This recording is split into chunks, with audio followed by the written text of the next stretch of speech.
The strength of conservatives and conservative Republicans is at the state and local level. The problem is the way the federal government operates today. The federal government trumps anything and everything it wants to trump at the state and local level. So we have election after election, victory after victory. I mean, the Republicans have a historic record now at the state and local level. We control more governorships, more state legislatures than any time in modern American history. Victory after victory after victory during the pendency of this president's 2 terms. The strength of the Republican Party isn't Reince Priebus and the RNC. It's not Mitch McConnell. It's not the House of Representatives. It's you at the grassroots level, at the state level. The Democrats are getting slaughtered at the state level. Election after election after election in ways that we haven't seen in modern American history. So why don't we take advantage of that? Why do we allow a tyranny of an iron-fisted centralized government, an increasingly despotic president? Why do we allow the tyranny of a Supreme Court, an increasingly useless and pointless United States Congress?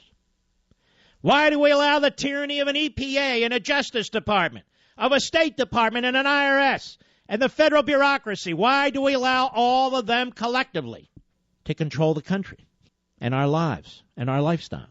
Should we just move on and accept the inevitability of an iron-fisted central government, no matter how many governors we elect, no matter how many state delegates we elect, no matter how many state senators we elect? Is that what the Constitution says? Is that what's supposed to happen? The most conservative step we can take to restore this republic and save what's left of our Constitution.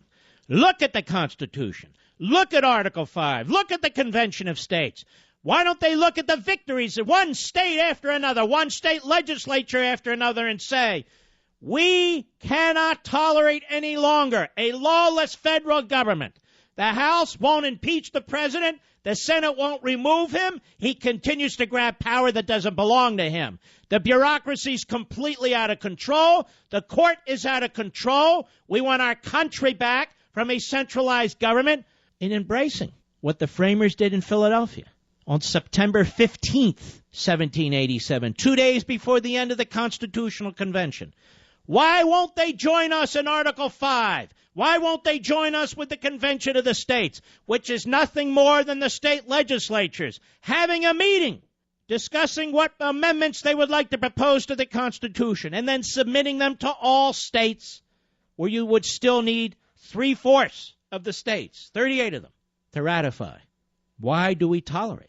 We win election after election after election at the state level. Why do we refuse to put that into actual action? Or is it better just to talk about these things and talk about massive conservative victories?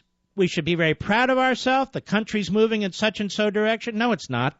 You see, the government is controlling the country, not the other way around. The government is controlling the people, not the other way around. The instrumentalities of the central government didn't lose a damn thing in this election yesterday because the people who run the central government ignore it. They don't give a damn what took place in Kentucky or Virginia, in Maine or Oregon or Ohio or anywhere else, because they have so twisted the constitutional system and the decision-making process that it just doesn't matter. We have to deal with fundamental transformation, with a fundamental aspect of our Constitution. The Convention of the States is a meeting of delegates sent by the state legislatures to come up with amendments to bring us back to a constitutional representative republic.